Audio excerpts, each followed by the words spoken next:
Hey, welcome to Teen Angler Television. We're here in Central Florida. We're on the Kissimmee River, and we are fishing largemouth bass. Now, in Florida, all of the freshwater teens fish largemouth bass because that is really the species of choice, if you will. Now, all of these teens are fishing for trophies, they're fishing for prizes, but they're fishing for, more importantly, they're fishing for points, because we're coming up into the championship rounds, and very, very soon now, those teens that are in the top 10 in the regional opens and other teens are going to be able to go into the championship rounds and fish for some great trophies and prizes and scholarships. In Florida, we don't have the opportunities for multi-species on the freshwater. Largemouth is the popular species. Sure, there's speckled perch, is what we call speckled perch, you would call crappies, or we have shellcrackers and things of that nature. But most everybody down here fishes largemouth bass on the freshwater. That being said, where I grew up on the Great Lakes in Detroit, Michigan, it was always a multi-species fishery because we had smallmouth bass and we had salmon and we had trout and we had muskie and pike. All of those various species, they were all multi-species fishing, and I loved it. I had a great time doing that. But here in Florida, that's the reason that I gravitated to the saltwater, because saltwater fishing in Florida, that's multi-species fishing. So when we got an endorsement from the New Jersey Fish and Wildlife, who absolutely love the Teen Anglers program, by the way, they gave us an opportunity to go back to, on the freshwater side, multi-species fishing. Largemouth bass, they grow large in Florida year-round because of the hot water. Well, the water's too hot for trout, but in New Jersey, we've got cold weather in the wintertime, we've got closed seasons, we've got saltwater, we've got Captain Frank Brakel is up there, and we're just waiting for an invite to go striper fishing with Frank, but we've also got huge trout, beautiful, beautiful trout.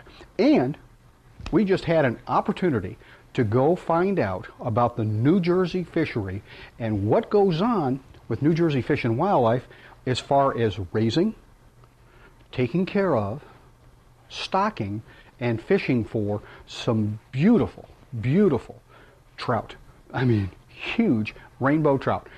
Let's go on up to New Jersey and let's see just exactly how involved New Jersey Fish and Wildlife is when it comes to quality of water, quality of environment, and how to, in fact, raise trout, stock trout, and make sure that those trout have a high rate of survivability. New Jersey Fish and Wildlife is doing a wonderful job, and you're going to really enjoy this segment of Teen Angler Television.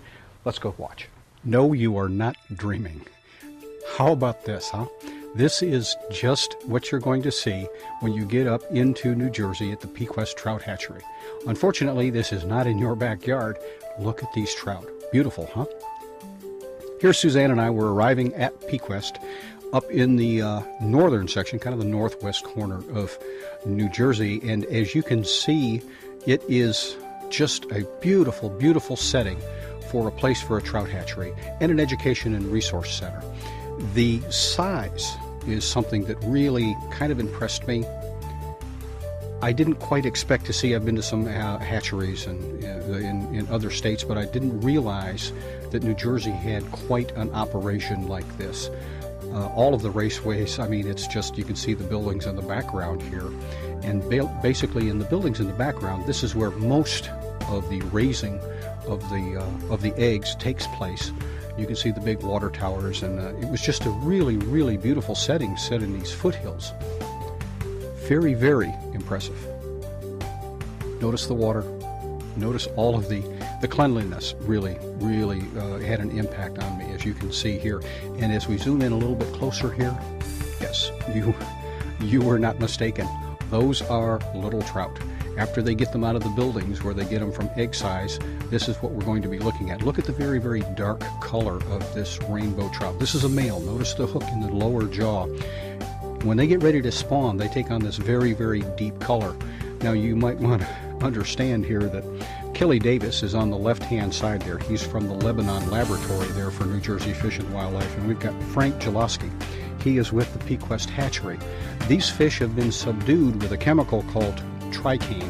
They use that to get to fish kind of settled down and just a little more relaxed. Otherwise, he would not be able to handle the fish the way he was. And what they're going to do now is start taking some of the eggs and some of the milt. And you can see this is a male. and Frank is getting the milt out of the male fish, and they will normally use about 5 females of eggs with about 3 of the males, and they mix that together as you see Frank doing here. He's got some of the eggs and some of the milt in that container. Now, something that I didn't know, and maybe you were not aware of either, but it takes, each female produces about 4,500 eggs, and then those eggs are mixed with milt. And normally this process is done undercover because the UV has a degradation factor when they are in fact mixing the eggs and the milt. They prefer to do this under a shade cover or in the building. And as they go through this process, you can see how very, very relaxed, I guess you could say, these fish are. To handle them like this and be able to handle them like that, you can tell by the size of them. These are very, very, very, very large fish. And they do all of this from just the eggs, fertilizing of the eggs, all the way up to this size. And they do all of that here at this operation at Pequest. We're here now, we're inside, and we're getting ready for a wonderful treat. We've got Marty McHugh, who is the director of the Division of Fish and Wildlife, and he's going to be speaking to us here shortly. And as you can see, we've got a full house. This is the auditorium there. And let's listen in for Marty. Getting involved in this program, Captain Al is going to teach you a little bit about ecology, about fishing, about fish ecology, about streams, ponds, about how to handle fish, but you're going to learn a little bit about environmental. So it's about fishing, it's about having fun, but it's also about kind of connecting with our natural resources and getting a better understanding of them so you can support natural resource management programs into the future. I want to again thank Captain Al Bernetti, thank the staff for coming out here on the weekend. This is real important to us, as I said. I want to thank all the sponsors of this event. You guys are the future of natural resource management in the state, of the support for natural resource management in the state, the support for environmental protection. You learn how to fish, you'll have some fun, because that's what this is really all about. Thanks very much, thanks to staff, and have a great day.